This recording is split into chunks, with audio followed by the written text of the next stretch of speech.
Sumit tutorial present next question of important question series.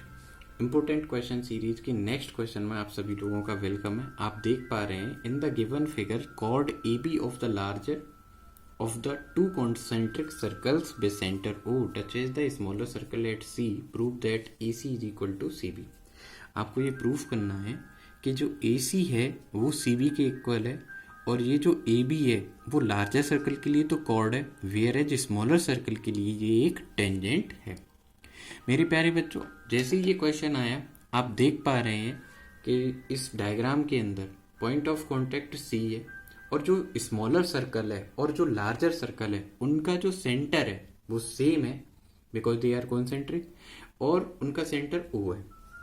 अब आपको इस क्वेश्चन को देखकर थोड़ा आइडिया लग पा रहा है कि कैसे करें। बताओ नोबिता और डोरेमोन, आप बताओ कैसे करेंगे इसको। क्या आप बता पाओगे कैसे होगा? अरे ये तो बोल ही नहीं रहे।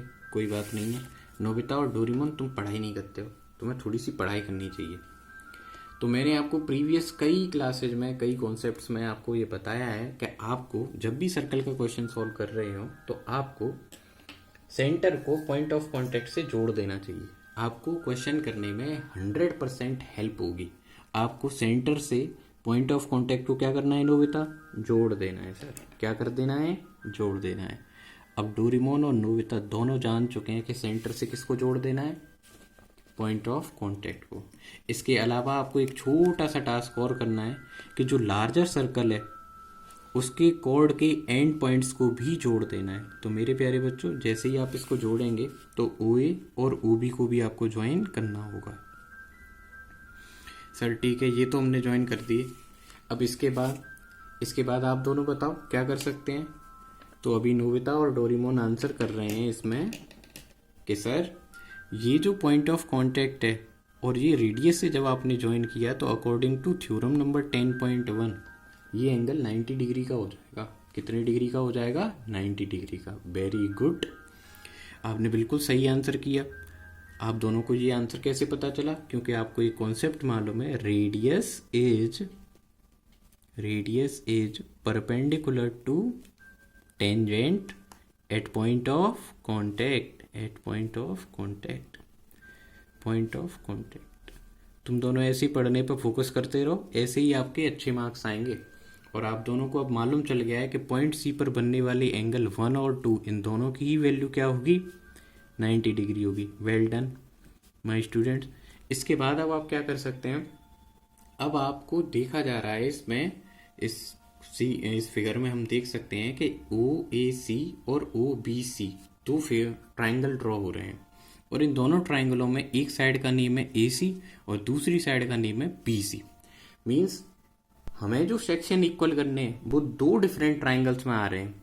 तो मेरे प्यारे नोबिता और डोरेमोन, आप अगर इन दोनों को इक्वल करना चाहते हैं तो आपको इन दोनों ट्राइंगलों को कॉन्ग्रुएंट प्रूफ करना होगा। क्या करना होगा? Congruent proof. और कॉन्ग्रुएंट प्रूफ करना है आपको। एक एंगल राइट एंगल मिल गया है तो या तो इसमें दो क्राइटेरिया, देखो 5 क्राइटेरिया आपको सिखाए थे या नहीं, तो उनमें से कोई भी सूटेबल क्राइटेरिया आपको इसमें लगाना है और आंसर बताना है।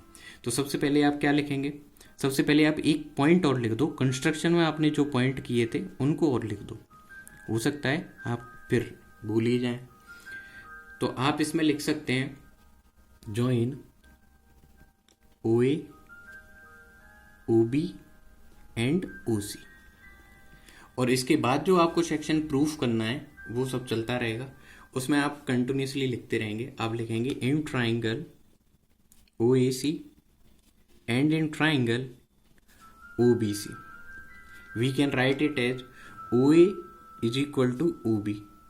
ऐसा क्यों कर पा रहे हैं? तो मेरे प्यारे बच्चों, आपको मालूम होना चाहिए आप ऐसा इसलिए कर पा रहे हैं क्योंकि दोनों ही OA और OB लार्जर सर्कल की रेडियस हैं। ये लार्जर सर्कल की क्या है? Radius. That's why they are equal. Okay sir.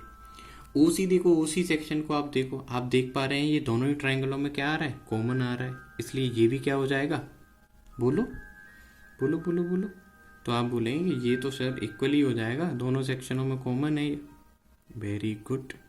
इसके बाद आप देख पा रहे हैं कि OAC ट्राइंगल में C पर बनने वाला एंगल 1 और OBC ट्राइंगल में C पर बनने वाला angle 2 both are right angle. ये हमने लिखा थ्योरम नंबर 10.1 से, जिसे मैंने इक्वेशन 1 मार्क करा है। तो from first I can write it.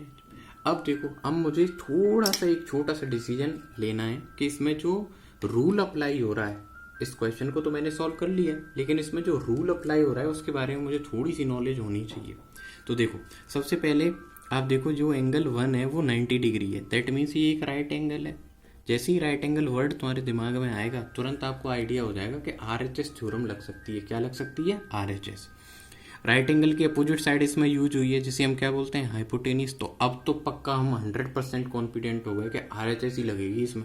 और जो नेक्स्ट है वो एक और साइड है ट्राइंगल की, तो इसमें 100% नोबिता और डोरेमोन और आप सबको पता चल गया कि इसमें कौन सा रूल अप्लाई होने वाला है? RHS rule. तो अब आप बोल सकते हैं by RHS rule triangle OAC is now congruent to triangle OBC। तो मेरे प्यारे बच्चों, आपको मालूम चल गया, नोबिता और डोरेमोन को तो मालूम चल गया। अब तो नोबिता देखो पढ़ाई पे फोकस भी कर रहा है, आप भी पढ़ाई पे अपनी पे फोकस करो, है ना, जिससे आपके बोर्ड में मार्क्स अच्छे आए और आपके पेरेंट्स आप पर प्राउड फील करें। जब आप ऐसा करेंगे तो उसके बाद क्या होगा कि इसके बाद आपको तो मालूम ही है, आपको तो बचपन से मालूम है, जब ट्राइंगल कॉन्ग्रुएंट हो जाते हैं तो उसके बाद जो नेक्स्ट कॉन्सेप्ट आता है वो क्या आता है? CPCT, corresponding parts of congruent triangles are equal। तो इस रूल के अकॉर्डिंग माय डियर स्टूडेंट, अब आप राइट कर सकते हैं AC is equal to BC। इस तरीके से आपकी जो बेहतरीन प्रॉब्लम थी ये सॉल्व हो जाएगी, और बोर्ड में जब आप इस क्वेश्चन को करोगे तो आपके फुल मार्क्स आएंगे और आपको काफ़ी अच्छा लगेगा। और अब हमारे डोरेमोन और नोबिता का फेस आप देख सकते हैं, they are now become very happy. वो काफ़ी खुश हो चुके हैं।